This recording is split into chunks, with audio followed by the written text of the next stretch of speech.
Ashoka bio classes में आपका स्वागत है। सबसे पहले आप सबको दिवाली की हार्दिक शुभकामनाएं। आशा करते हैं कि आप और आपका परिवार खुशमय या खुशीपूर्वक जीवन व्यतीत करेंगे। आज के वीडियो में हम छोटे से कोशिश कर रहे हैं कि छोटा से छोटा वीडियो दे, ताकि आपको पता है कि समय ज़्यादा देंगे नहीं। आज व्यस्तता आपको होगी, लेकिन समय निकाल के आप वीडियो देख रहे हैं, तो इसके लिए धन्यवाद। आइए वीडियो शुरू करते हैं। पहला क्वेश्चन है आपका, हरी पत्तियों का प्रकाश में आभासीय श्वसन गुणांक होता है। तो यानी कह रहा है कि हरी पत्तियां जो होती हैं उसमें प्रकाश में जो आभासीय श्वसन गुणांक, तो सीधी सी बात है आभासीय श्वसन गुणांक इसका कितना होता है? सबका 0 होता है। जीर्णता निरोधन, जीर्णता मीन्स होता है बुढ़ापा, यानी पेड़ पौधे जो होते हैं पत्तियां पुरानी हो जाती हैं, यानी पुराना होना क्या करता है? जीर्णता। तो जीर्णता निरोधन से संबंधित पादप वृद्धि हार्मोन्स या नियंत्रक है। यानी कौन सा वो पौधे में पाए जाने वाला हार्मोन्स है जो पौधे को पुराना होने से, जीर्ण होने से रोकता है? तो कौन सा हार्मोन्स है?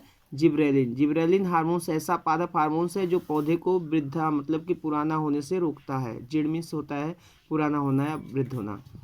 लेग्यूमिनेसी पौधे, लेग्यूमिनेसी पौधों की मूल ग्रंथियों में, नहीं मूल मीन्स जड़, जड़ की ग्रंथियों में हीमोग्लोबिन का काम पूछ रहा है।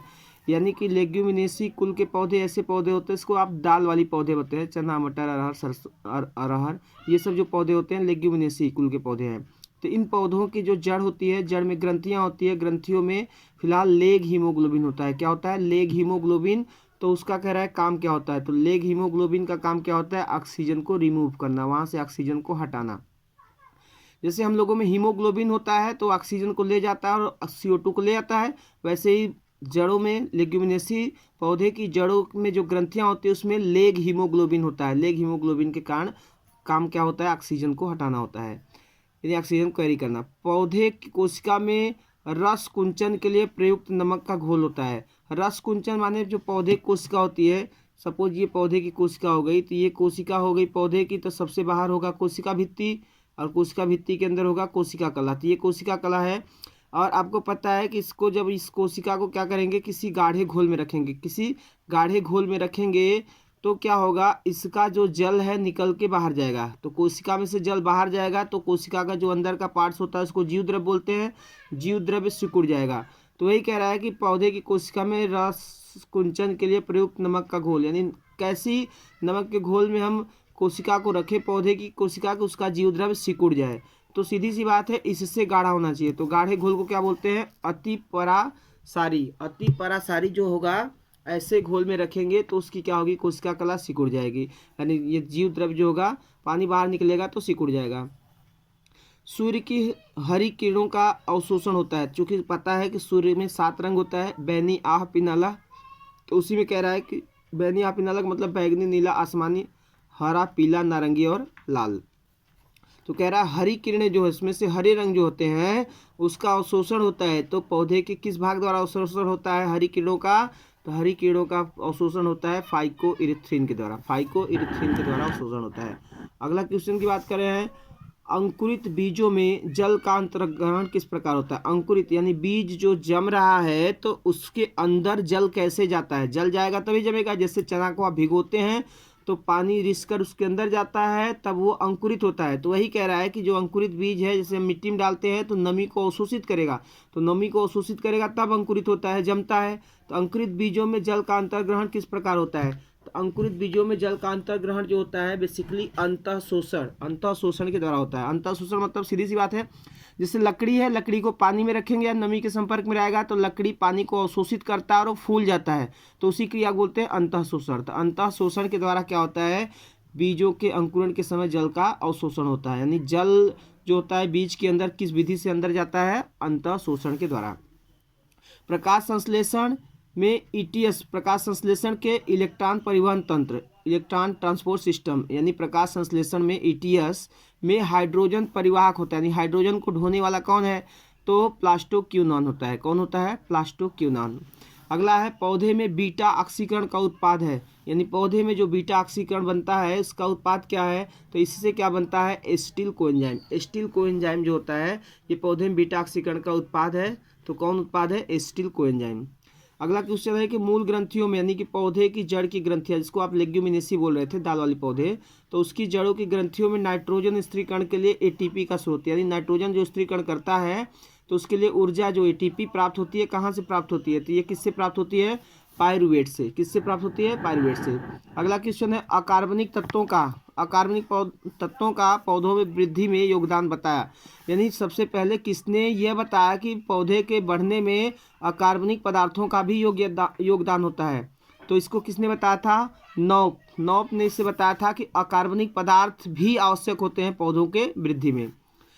C4 पौधे में प्रकाश संश्लेषण का प्रथम स्थायी उत्पाद। तो C4 पौधे में प्रथम स्थायी उत्पाद क्या होता है? Oxaloacetic acid. क्या होता है? Oxaloacetic acid. ये क्वेश्चन बहुत बार पूछे गए हैं। ये क्वेश्चन बेसिकली देखा जाए तो ये सब के सब जो क्वेश्चन बता रहा हूँ PCS में पूछे गए क्वेश्चन है, जो आपके लगभग हर तरह के कंपटीशन में अब पूछे जाते हैं। तो C4 पौधे में प्रकाश संश्लेषण का प्रथम स्थायी उत्पाद क्या होता है? तो ऑक्जेलोएसिटिक अम्ल होता है। क्या होता है? ऑक्जेलोएसिटिक अम्ल। अगला है किस में आयरन यानी फी के अतिरिक्त कॉपर भी होता है? यानी कौन सा वो पदार्थ है, यौगिक है, जिसमें आयरन के साथ साथ कॉपर भी होता है? तो साइटोक्रोम ऑक्सीडेज जो है, इसमें क्या होता है? आयरन के साथ कॉपर भी होता है। बौने पौधे को लंबे पौधे में बदलने वाला हार्मोन्स, माने ऐसा कौन सा हार्मोन्स है जो छोटे पौधे होते हैं उस पर स्प्रे करेंगे, उस हार्मोन्स का छिड़काव करेंगे तो पौधा काफ़ी बड़ा हो जाता है? तो कौन सा हार्मोन्स है? Gibberellin hormones. कौन सा हार्मोन्स? जिब्रेलिन हार्मोन्स क्या होता है? ये छोटे पौधे को स्प्रे करने से बड़ा कर देता है। अगला क्वेश्चन है पराक्सीसोम संबंधित है। तो पराक्सीसोम जो होता है ये प्रकाश श्वसन से संबंधित है। प्रकाश श्वसन माने कि जो पौधे होते हैं प्रकाश की उपस्थिति में श्वसन की प्रक्रिया नहीं है ये, फिलहाल तो प्रकाश संश्लेषण की क्रिया होती है, लेकिन इस प्रक्रिया में क्या होता है कि CO2 उत्पन्न होता है। क्या होता है? CO2 उत्पन्न होता है, जबकि O2 उत्पन्न होता है। तो प्रकाश संश्लेषण, CO2 उत्पन्न होता है, इसलिए इसको नाम दिया गया है प्रकाश श्वसन। तो प्रकाश श्वसन से संबंधित कौन सा है? पराक्सीसोम ने, पराक्सीसोम के द्वारा ही प्रकाश श्वसन होता है। क्रेब्स चक्र संपन्न होता है। क्रेब्स चक्र जो होता है कहाँ पे होता है? तो आपको पता है कि श्वसन में ग्लाइकोलिसिस, क्रेब्स चक्र और ETS 3 प्रक्रिया होती है। तो कह रहा है कि क्रेब्स चक्र कहाँ होता है? तो क्रेब्स चक्र जो होता है ये कहाँ संपन्न होता है? माइटोकॉन्ड्रिया के मैट्रिक्स में। माइटोकॉन्ड्रिया के अंदर जो लिक्विड घोल भरा है उसको बोलते हैं मैट्रिक्स, उसी मैट्रिक्स में क्रेब्स चक्र होता है। आपको पता है क्रेब्स चक्र, इसकी खोज किया था क्रेब नामक वैज्ञानिक ने, इसलिए इसका नाम दिया गया क्रेब्स चक्र। ग्लूकोज के एक अणु के ऑक्सीकरण से उत्पन्न ऊर्जा, माने ग्लूकोज के एक अणु से ऑक्सीकरण से कितना ऊर्जा उत्पन्न होता है? यानी कि जब हम लोग जो हम लोग ग्लूकोज यूज करते हैं, माने कि हम लोगों की कोशिका में ग्लूकोज का जब ऑक्सीकरण होता है ऑक्सीजन के द्वारा, तो कह रहा है कि एक ग्लूकोज के अणु से कितना ATP का अणु बनता है? तो कितना? 38 ATP अणु का बनता है।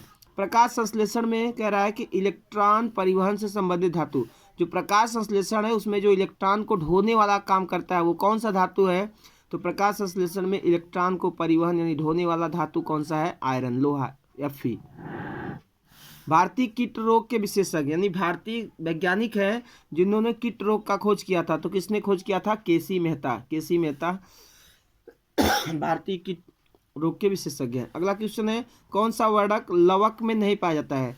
लवक में आपको पता है लवक जो होता है पौधे में पाया जाता है, 3 टाइप के होते हैं, अवर्णी लवक, वर्णी लवक और हरित लवक। अवर्णी लवक में पता है आपको कि जो लवक में किसी तरह का वर्णक, पिगमेंट, रंग, कलर नहीं पाया जाता है उसको बोलते हैं अवर्णी लवक। तो वो पौधे के संचय वाले भाग में पाए जाते हैं जहाँ पे पौधे अपना भोजन रखते हैं। वो 3 टाइप के होते हैं, इलायोप्लास्ट, एमाइलोप्लास्ट और प्रोटीनोप्लास्ट। तो ये कह रहा है उसमें दूसरा होता है कौन सा? वर्णी लवक। वर्णी लवक आपको पता होगा कि पौधे में जो रंगीन भाग होता है, हरे रंग को छोड़ दे तो बाकी जो लवक है रंगीन होते हैं, जैसे कि पके हुए फल, फूल, ये सब में क्या होता है? वर्णी लवक होता है। जबकि हरे लवक में क्या होता है? हरित लवक। तो हरित लवक जो होता है कह रहा है कि लवक जो होते हैं 3 टाइप के लवक, कह रहा है उसमें से कौन सा वर्णक नहीं पाया जाता है? तो एंथोसायनिन इसमें नहीं होता है। वर्णक में क्या नहीं होता है? एंथोसायनिन नहीं होता है। अगला है केल्विन चक्र की खोज में प्रयुक्त जीव। केल्विन चक्र जो था, इस केल्विन चक्र का खोज चूंकि पता है अभी ऊपर बात हुई थी केल्विन चक्र। तो केल्विन चक्र जो होता है, देखिए क्रेब्स चक्र किस में था? श्वसन में। केल्विन चक्र किस में होता है? प्रकाश संश्लेषण में।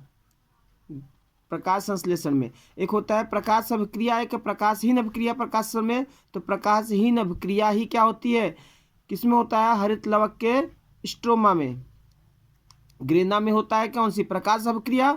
और स्ट्रोमा में, स्ट्रोमा क्या होता है, हरित लवक के अंदर, हरित लवक के अंदर जो तरल पदार्थ भरा है उसको बोलते हैं स्ट्रोमा।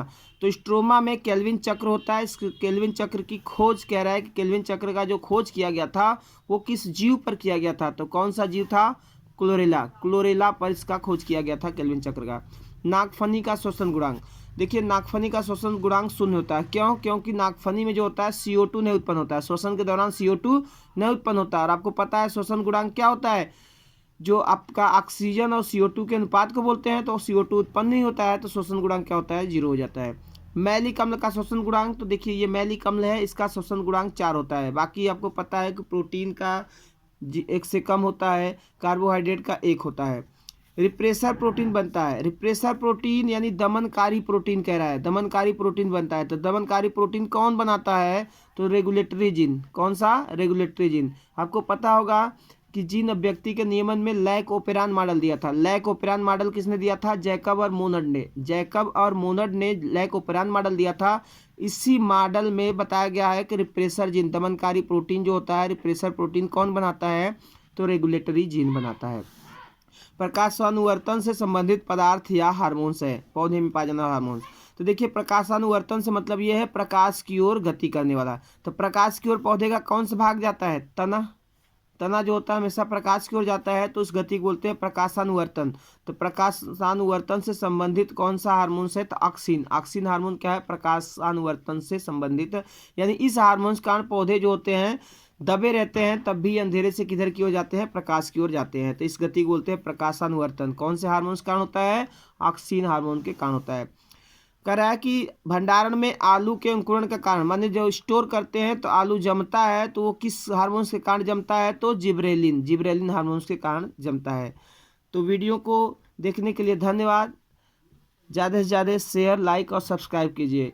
और आपको फिर से एक बार हैप्पी दिवाली।